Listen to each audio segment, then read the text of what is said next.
Mars media நேயர்களுக்கும் அன்பர்களுக்கும் இந்த நாள் இனிய நாளாக அமைய எல்லாம் வல்ல இறைவனை பிரார்த்திக்கின்றோம்.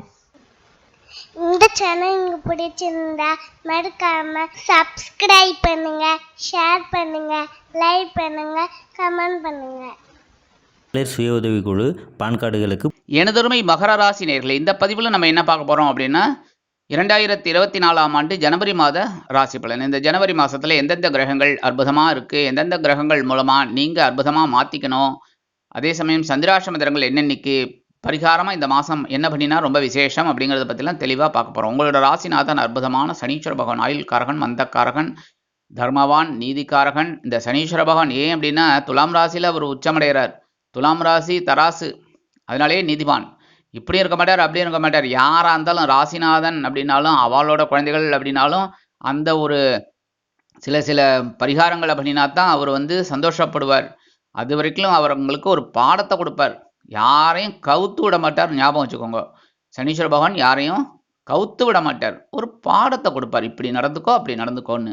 அந்த வகையில் இந்த சனீஸ்வர பகவான் உங்களோட தனவாக்கு குடும்பஸ்தானம் அமைக்க 2ஆம் இடத்துல இருக்கார். 2ஆம் இடம் அப்படிங்கும்போது உங்கள் ராசிநாதன், அதே சமயம் தனவாக்கு குடும்பஸ்தானாதிபதி. தனவாக்கு குடும்பஸ்தானத்திலே இருக்கிறது அற்புதமான விஷயம். என்னென்னா முதல் சுத்தில் இருக்கிறவாளுக்கெல்லாம் ஒரு உயர்வுகள் கண்டிப்பாக கிடைக்கும். 2வது சுத்தில் இருக்கிறவாளுக்கெல்லாம் திருமண யோகம் உண்டாகும். 3வது சுத்தில் இருக்கிறவாளுக்கெல்லாம் கொஞ்சம் கவனமாக இருக்கிறது நல்லது உடல் ஆரோக்கியத்தில். மற்றபடி பாத சனி அப்படிங்கிறதுனால நீங்கள் பாதங்களில் கொஞ்சம் கவனம் எடுத்துக்கிறது நல்லது, சரியா? அதே சமயம் எல்லா விஷயத்திலும் உங்களுக்கு அற்புதமான பலன்கள் உண்டாகும். வீடு, மனை, வாகனம் வாங்கும் யோகம் உண்டாகும். அதெல்லாம் நீங்கள் உபயோகப்படுத்திக்கிறது நல்லது. உத்தியோகத்தில் இருக்கிறவர்களுக்கெல்லாம் ஒரு உயர்வுகள் கிடைக்கும். தொழில் வியாபாரமும் உங்களது முயற்சியின் பேரில் அற்புதமாக முன்னேறும். 3-12 குடைய அதிபதி குரு பகவான், சகாயாதிபதி, அதே சமயம் விரையாதிபதி. என்னதான் முயற்சி பண்ணினாலும் ஒரு செலவையும் இவரே வைப்பார். இந்த குரு பகவான் சுகஸ்தானமாக்கி 4ஆம் இடத்துல இருக்கார். நிறைய பேருக்கு சொத்து சேர்க்கை உண்டாயிருக்கு, அது இப்போ தொடரும். என்ன அப்படின்னா சுகஸ்தானம் அப்படின்னாலே சொத்து சேர்க்கை தான். வீடு, மனை, வாகனம் இதெல்லாம் வாங்கக்கூடியது. டிசம்பர் மாதத்துலலாம் கொஞ்சம் ஒரு வக்கரகதியில் இருந்ததுனால ஒரு முயற்சி என்னதான் எடுத்தாலும் ஒரு வீடு கிடைக்கல, ஒரு நிலம் கிடைக்கல, ஒன்றும் முன்னேற்றம்லாம் இல்லை. பணம் அப்படியே பேங்க்கில் இருக்குது, ஒரு வீடு கிடைக்கல, எதிர்பார்த்த அளவுக்கு ஒரு வீடு கிடைக்கல, இடமும் கிடைக்கல. அது இப்போ நிறைவேறும். நல்ல இடம் உங்களுக்கு கண்டிப்பாக கிடைக்கும். ஏன்னா வக்கர நிவர்த்தி அடைஞ்சுட்டார். அற்புதமான பலன்கள் கண்டிப்பாக உங்களுக்கு கிடைக்கும். இப்போ பார்த்தீங்கன்னா உற்றார் உறவினர்கள்லாம் உங்களுக்கு தேடி வருவாங்க, ஆதரவாக இருப்பாங்க. முன்னாடியெல்லாம் கொஞ்சம் பேர் அப்படி இப்படி இருந்தாங்க, அதை பற்றியெல்லாம் நீங்கள் கொஞ்சம் கூட கவலைப்படல. ஏன்னா யார் நம்மக்கிட்ட பிரியமாக இருக்காங்களோ அவங்கக்கிட்ட பிரியமாக இருக்கணும்னு நினைக்கிறவங்க நீங்கள். அதுக்காக மற்றவங்கள வெறுக்க மாட்டீங்க, விட்டு விலகி போய் ஓரமாக இருப்பீங்க, அவ்வளோதான். மற்றபடி அவங்கள பார்த்தா உங்களுக்கு கோபம் வருதோ இல்லை அவங்க அப்படின்லாம் நினைக்க மாட்டீங்க. அந்த வகையில் இந்த குரு பகவானோட பார்வைங்கும்போது சூப்பராக அஷ்டமஸ்தானத்தில் விழுறது, உடல் ஆரோக்கியம் சிறப்பாக இருக்கும். அடுத்தபடியாக 10ஆம் இடத்துல விழுறது, ஜீவனஸ்தானம் விருத்தி அடையும். பரபரப்பாக இருப்பீங்க, சுறுசுறுப்பாக இருப்பீங்க. தொழில் வியாபாரத்துலேயும் சரி, உத்தியோகத்துலேயும் சரி உங்களது முயற்சிகள் பாராட்டப்படும். அடுத்தபடியாக இந்த விரையாதிபதி விரயஸ்தானத்தில் ஒரு பார்வை விழுறதுனால ஒரு செலவுகளும் கொஞ்சம் அப்பப்போ வந்துக்கிட்டே தான் இருக்கும். பட் அதை பற்றியெல்லாம் நீங்கள் கொஞ்சம் கூட கவலைப்படாமல் செலவுகளை சுபகாரிய செலவுகளாகவே மாற்றிப்பீங்க. 4-11 குடைய அதிபதி செவ்வாய் பகவான் விரயஸ்தானத்தில் இருக்கார். செலவுகள் செலவுகள் செலவுகள், அவ்வளோதான். ஒரு செலவை முடிச்சிங்கன்னா அடுத்த ஒரு செலவை முடிச்சுட்டு கதவை சாத்திட்டு உட்காருவீங்க, கதவை தட்டும், அடுத்த செலவு. இப்படியே தான் போயிட்டுருக்கு. இது இன்னும் தொடரும். இந்த மாதம் ஃபுல்லாக அப்படியே தான் இருக்கும். செலவுகளை முக்கால்வாசி சுப செலவுகளாக, ஒரு சந்தோஷ செலவுகளாக மாற்றிக்கோங்க. உடல் ஆரோக்கியத்தில் கொஞ்சம் சிறப்பாக அக்கறை எடுத்துக்கோங்க. ஏன்னா மருத்துவ செலவுகள் வேண்டாம். அனாவசியமான மருத்துவ மாத்திரை இதெல்லாம் என்னதான் மாற்று மருத்துவம் அப்படி எப்படின்னாலும் மாத்திரை பொடி தானே, அதெல்லாம் சாப்பிட்றத கொஞ்சம் அவாய்ட் பண்ணுறது நல்லதுன்னா உடம்பு கட்டுப்பாடு கண்டிப்பாக தேவைப்படுங்க. ஆனாலும் லாபாதிபதி விரயஸ்தானத்தில் இருக்கார் அப்படிங்கும்போது அதை இந்த தொழில் வியாபாரத்தில் இருக்கிறவாள்லாம் அதை கொஞ்சம் பெருசுபடுத்தணும், ஒரு என்ஹான்ஸ் பண்ணலாம் அப்படின்னு நினைக்கிறவாள்லாம் இந்த நேரத்தை உபயோகப்படுத்திக்கலாம். லாபங்கள் வரும். என்னதான் செலவானாலும் லாபங்களும் அதுக்கேற்றபடி வந்துட்டு இருக்கும். அதேமாரி உறவுகளுக்காக சில செலவுகளை நீங்கள் மேற்கொள்ள வேண்டி வரலாம். சீருடை பணியாளர்களாகிய காவல், இராணுவம், தீயணைப்புத்துறை, மருத்துவத்துறையில் வேலை பார்க்கும் அன்பர்களுக்கு எதிர்பார்க்கும் இடமாற்றம், பதவி மாற்றம், பதவி உயர்வு, சம்பள உயர்வு அருமையாக, மிக அருமையாக வந்து சேரும். இடமாற்றங்கிறது இப்போ இனிமையாக அமையும், நீங்கள் எதிர்பார்த்தபடி அமையும். அடுத்தபடியாக 5-10 குடைய அதிபதி சுக்கிர பகவான், ஜீவனாதிபதி, பூர்வ புண்ணியாதிபதி. அவர் எங்கே இருக்காருன்னு பார்த்தீங்கன்னா அருமையாக லாபஸ்தானத்தில் இருக்கார். லாபங்கள் வந்துட்டே இருக்குது. அதான் சொன்னேன், விரயம் எவ்வளவு ஆனாலும் அதாவது எவ்வளவுக்கு எவ்வளவு விரயம் வருதோ அவ்வளவுக்கு அவ்வளவு வருமானத்தை இந்த அசுரகுரு கொடுத்துட்டே இருப்பார். ஜீவனத்துலேயும் சரி, அதாவது உத்தியோகம், தொழில், வியாபாரம் அப்படின்னாலும் நீங்கள் கடுமையாக பாடுபட்டீங்கன்னா இந்த அசுரகுரு உங்களுக்கு லாபத்தை கொடுப்பார். அதேமாதிரி சில பேருக்கு சொத்து சேர்க்கை, பொன் பொருள் ஆடை ஆபரண சேர்க்கை உண்டாகும்.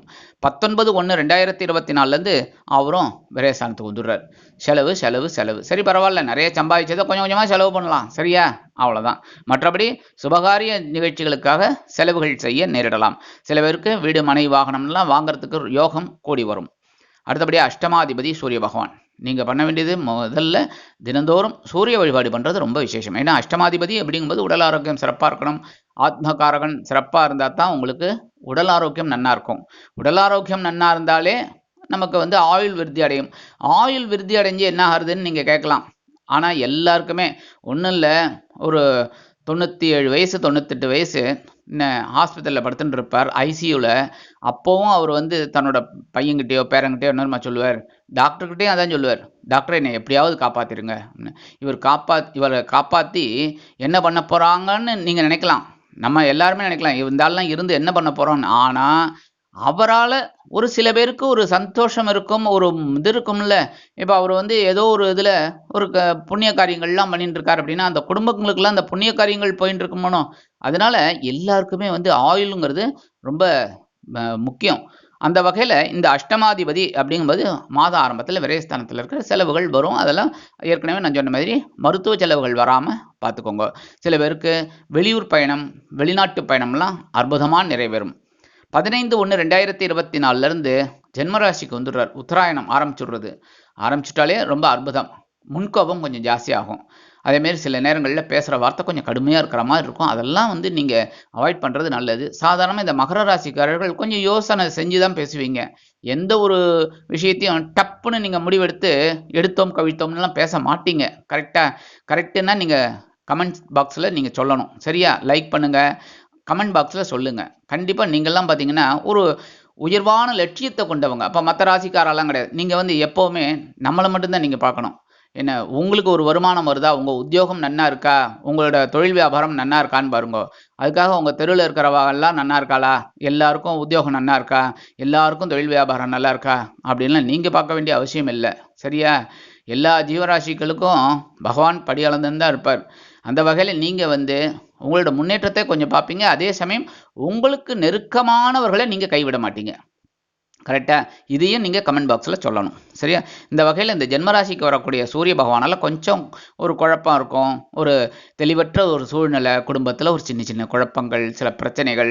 அதனால் முன்கோபம் அதிகமாக வரத்துக்கு வாய்ப்புகள் இருக்குது. அதெல்லாம் கொஞ்சம் அவாய்ட் பண்ணுறது நல்லதுங்க. அதனால தான் நான் சொன்னேன், முன்கோபத்தை அவாய்ட் பண்ணணும். எப்படின்னா பேசுகிற வார்த்தையில் கொஞ்சம் கவனமாக இருந்தாலே போதும். அதேமாரி வாகன பயணம் அப்படிங்கும்போது கொஞ்சம் கவனமாக இருக்கிறது உச்சிதம்.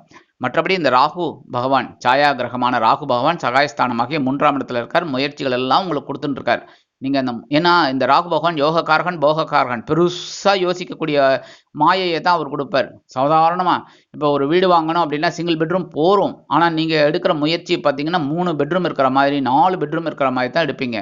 அந்த வகையில் இந்த முயற்சிகளை கொடுக்கக்கூடிய ராகு பகவான் அற்புதமாக 3ஆம் இடத்துல இருக்கிறதுனால உடன்பிறப்புகளின் மூலம் உங்களுக்கு ஒரு சில நல்ல நிகழ்வுகள் நடைபெறும், முயற்சிகள் வெற்றி அடையும். அதேமாதிரி வெளிநாடு அல்லது வெளியூர் போயிட்டு படிக்கணும், இல்லை உத்தியோகம் பார்க்கணுங்கிற குழந்தைகள்லாம் இந்த நேரத்தை தாராளமாக எடுத்துக்கலாம். தை பிறந்தால் வழி பிறக்கும், சரியா? அடுத்தபடியாக கேது பகவான். இந்த கேது பகவான் ஞானக்காரகன், பாக்கியஸ்தானத்தில் இருக்கிறது. தந்தையாரின் உடல் ஆரோக்கியம் சிறப்பாக இருக்கிறதுக்கு ஒரு வழிவகைகளை செய்வார். அதெல்லாம் நீங்கள் இந்த ஆன்மீக விஷயங்களில் நாட்டம் கொண்டீங்கனாலே உங்களுக்கு எல்லா விதத்திலுமே வெற்றிகள் குவியும். அடுத்தபடியாக 6, 9 குடைய அதிபதி புத பகவான் அருமையாக மாத ஆரம்பத்தில் லாபஸ்தானத்தில் இருக்கார். அற்புதம். அவர் 27ஆம் தேதி தான் மாறுறார். என்ன ஆக இந்த மாதம் 26ஆம் தேதி வரைக்கும் உங்களுக்கு அற்புதமான பலன்கள் வந்துட்டே இருக்கும். கல்வி பயிலும் மாணவ மாணவிகள் கல்வியில் உற்சாகமாக செயல்படுவார்கள். நல்ல அதேமாரி இந்த விளையாட்டு துறையில் இருக்கிற குழந்தைகள்லாம் நல்லா விளையாடுவா, அதுக்கு உண்டான ஒரு உயர்வுகள் அவங்களுக்கு கிடைக்கும். அதேமாரி உத்தியோகத்தில் மறைமுக எதிர்ப்புகளை விலக்கி நீங்கள் பெற வேண்டிய உயர்வுகளை பெறுவீர்கள். அதே சமயம் பாக்கியாதிபதி அப்படிங்கிறதுனால அவர் லாபஸ்தானத்தில் இருக்கிறது. தந்தையாரின் உடல் ஆரோக்கியம் சிறப்பாக இருக்கும். தந்தை வழி உறவுகள் மூலம் நீங்கள் எதிர்பார்க்கிற உயர்வுகள் கண்டிப்பாக கிடைக்கும். முன்னேற்றம் அருமையாக கிடைக்கும். அதேமாதிரி தொழில் வியாபாரத்தில் இருக்கிறவங்களுக்கும் முன்னேற்றம் அதிகமாகவே கண்டிப்பாக இருக்கும். 27/1/2024 இந்த புத பகவான் விரயஸ்தானத்துக்கு வந்துடுறார். விரயம் அப்படின்னாலே செலவு தான். என்ன, ஒரு பரபரப்பாக இருக்கிற மாதிரியே தான் இருக்கும். தூக்கம் கொஞ்சம் குறையும். ஏன்னா இந்த செலவுகளை எப்படிடா நம்ம சமாளிக்க போகிறோம் அப்படிங்கிற மாதிரி. அதெல்லாம் நீங்கள் கொல்லப்படாமல் எல்லாம் கடவுள் பார்த்துப்பார் அப்படின்னு நீங்கள் உங்களோட முயற்சிகளெல்லாம் மேற்கொள்ளுங்க. சுபகாரிய செலவுகளை எடுத்துக்கோங்க, மருத்துவ செலவுகளை குறைச்சிக்கோங்க, சரியா? மற்றபடி உடன்பிறப்புகளுக்காக சில முக்கிய முன்னேற்பாடுகளை செய்து கொள்வீர்கள். எழுத்து மற்றும் அச்சுத்துறையில் இருக்கும் அன்பர்களுக்கு புதிய வாய்ப்புகள் கண்டிப்பாக வந்து சேரும். இந்த மாதம் சந்திராஷ்டம தினங்கள் அப்படின்னு பார்த்தீங்கன்னா ஆரம்பமே உங்களுக்கு தான் 1/1/2024, 2/1/2024 மாலை வரை, அதாவது சாயந்தரம் வரைக்கும் இருக்குது. அதுக்கப்புறம் 29/1/2024, 30/1/2024 ஆகிய இந்த தினங்களில் நீங்கள் எம்பெருமான் விநாயக பெருமானை நெய் தீபம் ஏற்றி வழிபாடு பண்ணுங்கோ. அதுவே பெரிய ப்ளஸ் பாயிண்ட். அதனால தான் இந்த மாதம் ஆரம்பம் போதே ஜனவரி 1ஆம் தேதி நீங்கள் கோயிலுக்கு போயிட்டு வர்றது ரொம்ப விசேஷமான பலன்கள் உங்களுக்கு கிடைக்கும். பிள்ளையாருக்கு நெய் தீபம் ஏற்றிட்டு வாங்கோ. இந்த மாதம் அற்புதமாக இருக்கும்.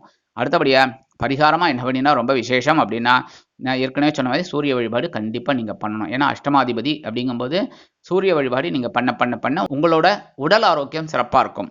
அதேமாரி நவகிரகங்களில் உள்ள குரு பகவானை வியாழக்கிழமைகளிலும் சனீஸ்வர பகவானை சனிக்கிழமைகளிலும் தொழுது வாருங்கள். கண்டிப்பாக உங்களுக்கு இந்த மாதம் 2024ஆம் ஆண்டு ஜனவரி மாதம் அற்புதமான மாதமாக உங்களுக்கு அமையும் என்று கூறி விடைபெறுகிறேன். நன்றி, வணக்கம். மீண்டும் ஒரு அருமையான பதிவில் நான் உங்களை மனமகிழ்ச்சியோடு சந்திக்கிறேன். வாழ்த்துக்கள்.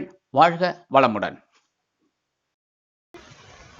இந்த சேனல் உங்களுக்கு பிடிச்சிருந்தா மறக்காம சப்ஸ்கிரைப் பண்ணுங்க, லைக் பண்ணுங்க, ஷேர் பண்ணுங்க.